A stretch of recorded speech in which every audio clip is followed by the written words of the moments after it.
this promise, who conduct themselves with integrity and true to our oath as they work to keep our community safe and secure. But most importantly, we owe it to you, our community members, and we intend to deliver. Thank you, and I'll turn it over to the deputy.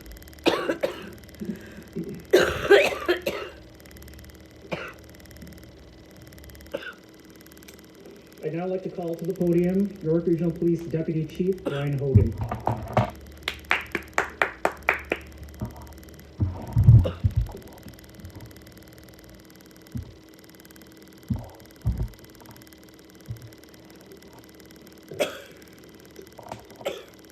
Good morning. Thank you all for being here today. On behalf of Chief McSween, Chief Demkew, and the investigative teams who led Project South, I will be providing you with an overview of a lengthy and complex investigation that began in June of 2025. Over 7 months, this investigation identified and disrupted serious criminal activity in the Greater Toronto Area that posed a grave risk to our community safety.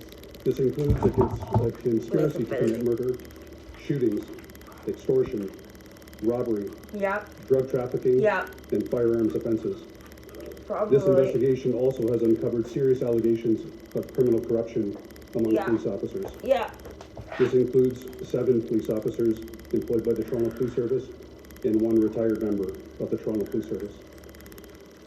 It is alleged that these officers have demonstrated varying degrees of criminality and associations to criminal networks. The allegations of criminal corruption include bribery, obstruction of justice, drug trafficking, theft of personal property, breach of trust, the unauthorized access and distribution of confidential information. Yes, my EMR.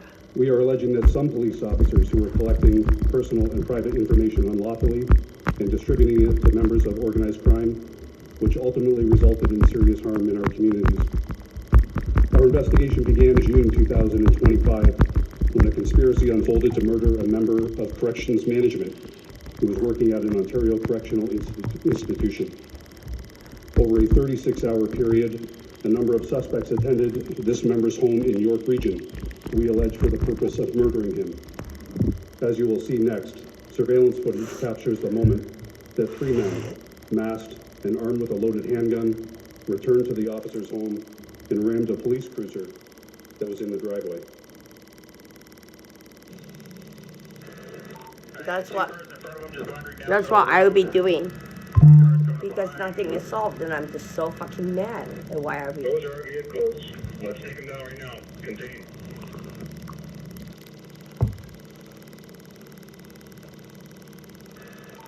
Over the ground into a car.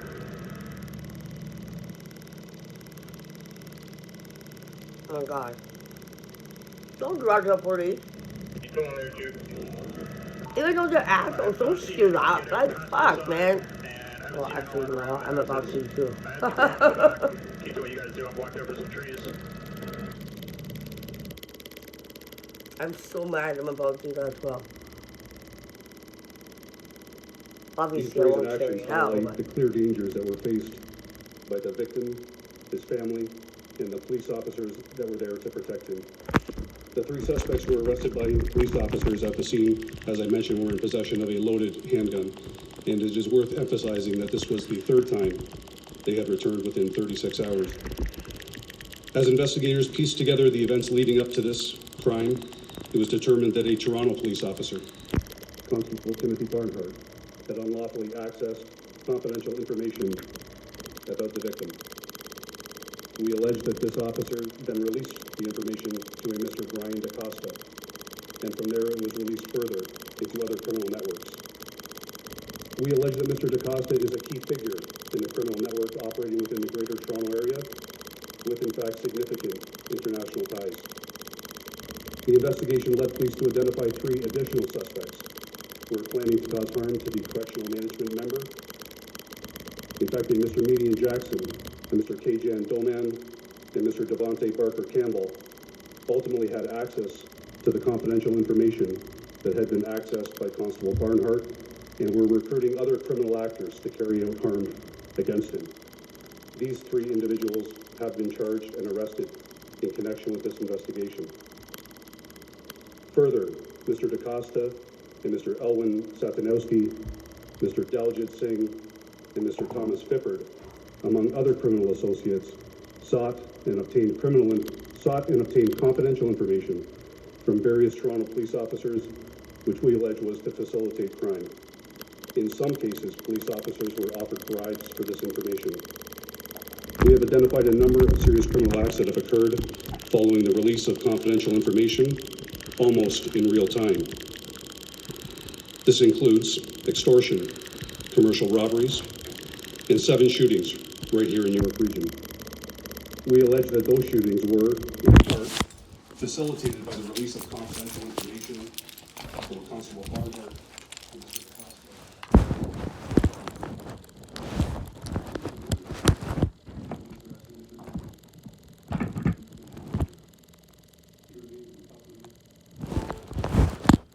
A firearm recovered at the scene of the shooting determined to have originated from the United States and would have been unlawfully imported into Canada at some point in the past. Through identification, we allege, and police have now linked this firearm and Mr. Goldman to, in fact, 8 shootings across southern Ontario.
In addition to shootings, in one case, information accessed by Constable Barnhart made its way to Mr. Fippard, who we allege used the information in part to conduct an extortion plot. This has previously been reported in relation to Mr. Fippard. Let me now get into more detail on how additional officers were tied to these crimes. We allege that Toronto Police Constable Elias Muad was identified in the release of confidential information to Mr. Singh and Mr. DaCosta. We allege that the information provided was in support of illicit activity. Additionally, and previously reported, retired Toronto Police Constable John Madley Sr. and now his son, Toronto Police Constable John Madley Jr., have unlawfully accessed and distributed confidential information. We allege that Mr. DaCosta was involved in a sophisticated drug trafficking operation, and we believe he was responsible for the exportation of cannabis and fentanyl, and with the network more broadly, and as we continue to investigate, the importation of cocaine and the local wholesale trafficking of cannabis, cocaine, and methamphetamine. When police officers arrested Mr. DaCosta on January the 23rd of this year, 2026, officers seized 169 pounds of cannabis and 1 pound of fentanyl, which we believe was destined outbound for a European location. The investigation also identified 4 additional Toronto police officers. Sorry, I should not say additional. 4 Toronto police officers, Constable Barnhart, Sergeant Robert Black, Constable Sergeant Betty, and Sergeant Carl Grillette. In an operation orchestrated by Mr. DaCosta, we allege that these officers in particular were involved with Mr. DaCosta in supporting illegal cannabis dispensaries by accepting bribes to provide, ultimately, protection from law enforcement investigation. As you have seen so far, this case uncovered significant drug trafficking activity. Investigators have determined that some of the officers we identified also participated in drug trafficking.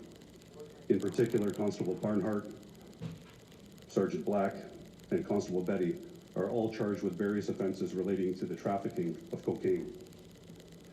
As the investigation continued to unfold, other criminal conduct was identified. In an incident previously reported in the media, Toronto Police Constable Mr. Derek McCormick was arrested for his participation in the theft of personal property from a police facility. We continue to actively investigate this matter and have recovered a substantial amount of property. This includes driver's licenses, health cards, passports, and other personal property.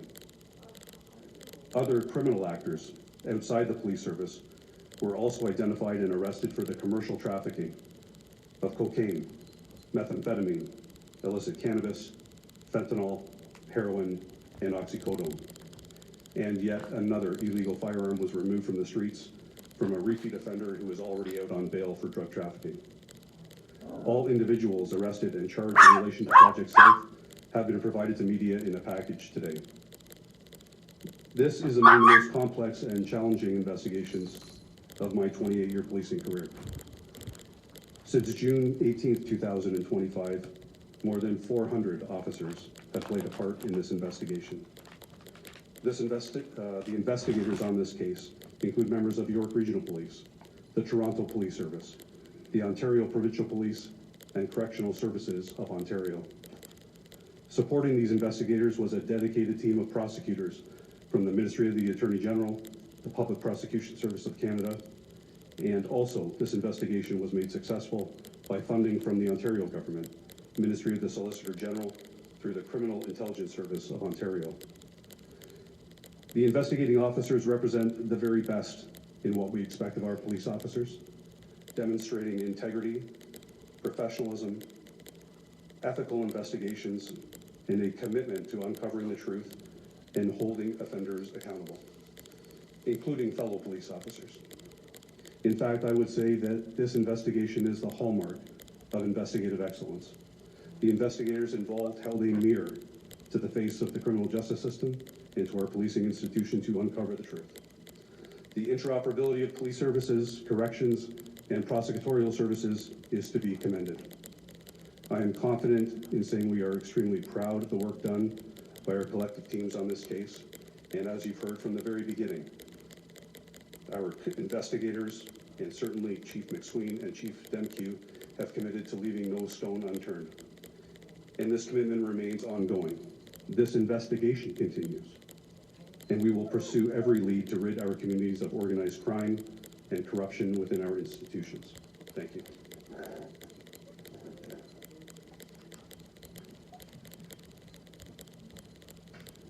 Thank you, Deputy. I'd now like to call to the podium Toronto Police Chief Myron Demkew.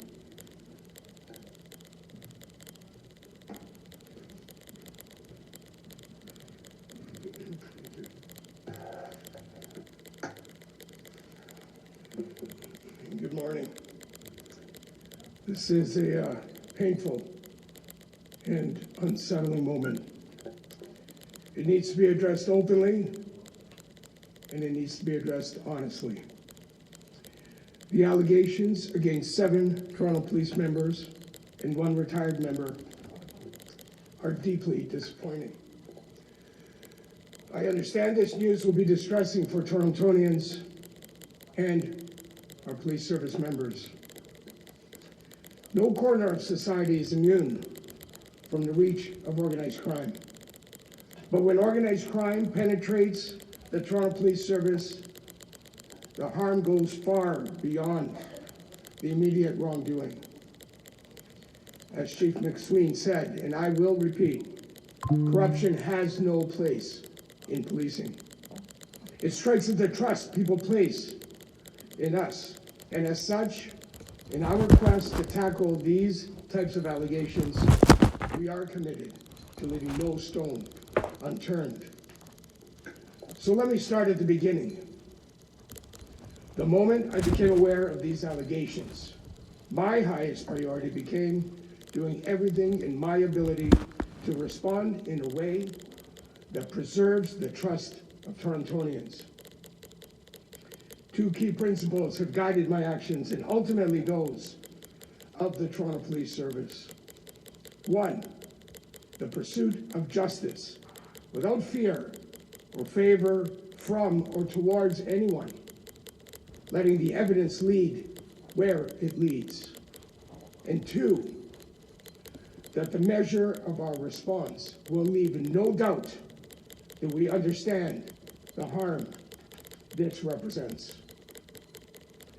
Let me speak first to the pursuit of justice.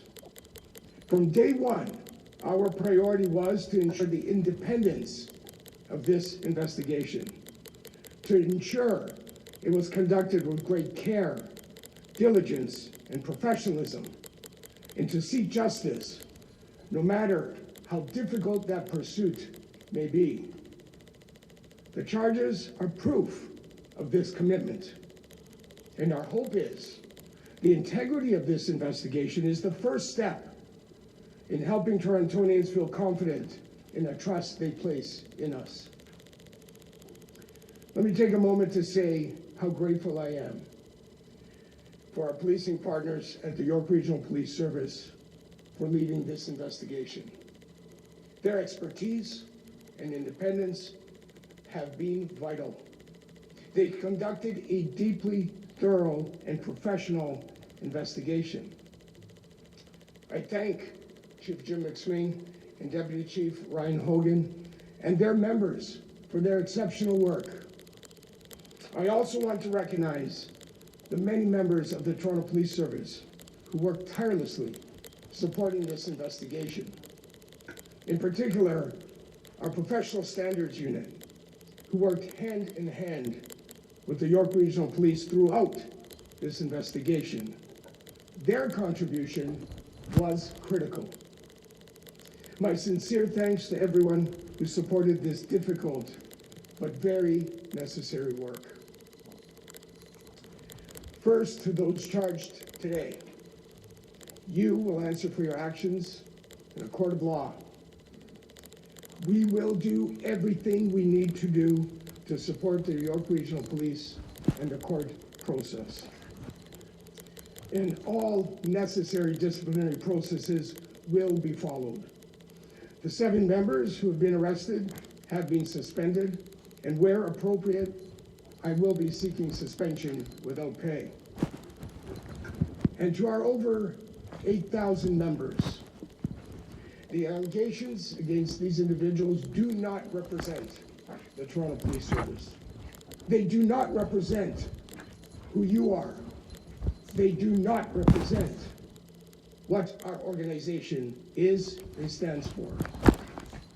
These arrests are a necessary step in ensuring that those who face allegations that bring disrepute are held to account. We will not let actions of a few define the reputation of the many. As this matter becomes public today, our priority remains the safety of our communities. I know our members will remain focused on the professional delivery of service that Torontonians rely on. Continue to take pride in who you are. Take pride in your oath of office, and take pride in the uniform you wear. And to Torontonians, as Chief McSween and I committed, we have left no stone unturned. Our unflinching efforts in this investigation to hold members to account who are alleged to have committed serious criminal offenses supports the trust you place in the service. Organized crime is corrosive. That it infected our service is unacceptable. But these allegations are not representative of over 8,000 members. I'm always grateful for the women and men who continue to serve with courage and integrity, and I will always support their hard work. Character can best be judged by how people respond in moments of great challenge. And the Toronto Police Service members will rise to meet the challenge of this day. And I can assure Torontonians that with this news, our incredible members will be provided all the tools and resources they need to succeed. The reality remains, we have a long road ahead of us. Our top responsibility is to undertake the hard work of honest examination, to look critically at how this occurred, to identify the weaknesses, and to address them in a way that upholds the trust placed in the Toronto Police. These events underscore the need for constant vigilance and modern oversight. To that end, the chair of the Toronto Police Service Board and I have requested the Inspector General of Policing to immediately launch an independent external inspection. We have written directly to the Inspector General of Policing, Ryan Teschner, and outlined 5 priority areas I believe should be part of his review. I trust the Inspector General to determine the appropriate scope and ultimately to entrust the work to an independent authority. I can assure Torontonians, the Inspector General will have the full support of the command and the entire Toronto Police Service. And we look forward to the recommendations that ultimately emerge. We will publicly release the letter we have sent to Mr. Teschner today. In addition, in the coming days and weeks, we will get to work examining our internal processes and controls to allow for immediate actions where required. I began my remarks by acknowledging the harm created by these types of allegations. That is because the effectiveness of the Toronto Police Service ultimately rests on the trust that exists between our members and the public we serve. In closing, restoring trust requires more than words. It requires sustained effort, openness to scrutiny, and the humility to change. That is the work ahead, and it is the work our service is committed to performing.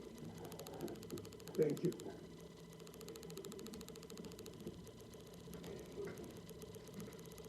Thank you, Chief. We will now open the floor to questions from the media. I ask that you approach the microphone to my left at the back of Councilor Musqueam, and please state your name, the media outlet you're with, and who your question is directed to. We also ask that you provide one question and one follow-up question only. Good morning.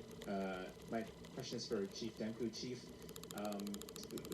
back in 2024, following the Omar Zamir acquittal, you had said that part of what you wanted to do is rebuild trust in police. Now we're here at this moment with obviously a lot of stuff happening inside your department. So my question to you is very straightforward. Why should the people of Toronto continue to have faith in the Toronto Police Service as all this stuff unfolds? Yeah, listen, I appreciate the question, and you know, the issue around public trust in is frankly the priority we obviously recognize. We recognize that these types of allegations shake the very foundation of trust that people place in the institution of policing, and in this case, the Toronto Police Service.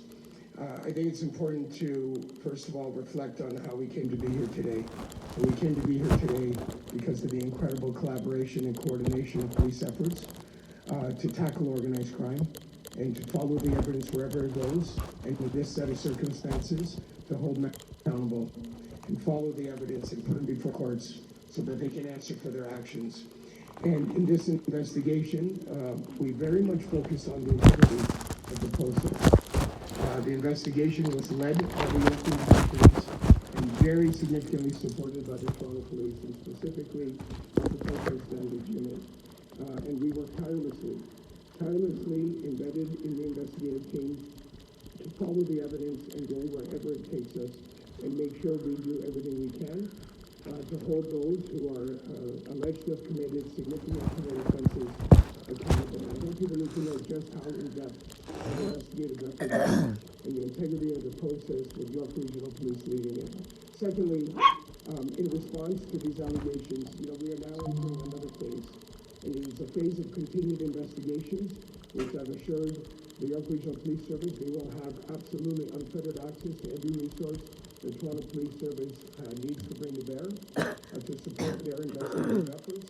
And secondly, the court process is to follow, and we will support that court process. Additionally, we have a discipline process, which I am committed to working with York Regional Police to continue to follow every lead regarding all avenues of discipline that are available to me as the chief and to us as police leaders. And to that end, officers have been suspended, and where appropriate, I am seeking suspension without pay, where the law permits me to do that. And finally, we are bolstering our professional standards unit immediately, but very importantly, as I said, we're going to the Inspector General to provide independent oversight and an independent perspective and inspection of 5 key areas that we've identified that are relevant as a result of this investigation. And we are committed to ensuring we do everything we can to maintain the integrity of this investigation and to hold members accountable who are breaching the law or committing offenses of any kind. My follow-up is, obviously this involved officers sharing information about other members of law enforcement. Are you concerned at all about the way this could fracture your membership with other officers, the trust in other officers? And this happened under your command, obviously. What responsibility do you think you bear with all this unfolding under your watch? It's a little hard to hear your question, but listen, I'm the chief of police. I'm responsible for not only supporting this investigation, of course, and the discipline of the organization, but I'm responsible for leading over 8,000 members. And I think importantly recognize over 8,000 members, strong and civilian professionals alike. They come to work each and every day. They work with honor, they work with dignity, they work with a commitment to service and integrity and courage, time and time again. And they have demonstrated their commitment to community safety and well-being each and every day. We talked about last year what's going on in the city of Toronto as it relates to crime and the incredible positive impact our members have had in identifying and dealing with issues. And that work will continue, and I take full responsibility for leading that work, and conversely, take full responsibility for responding to what we learned from this investigation and taking steps to make sure we do everything we can to prevent other instances of this nature where we can. Hi, Shauna, City News. This question is for Chief McSween.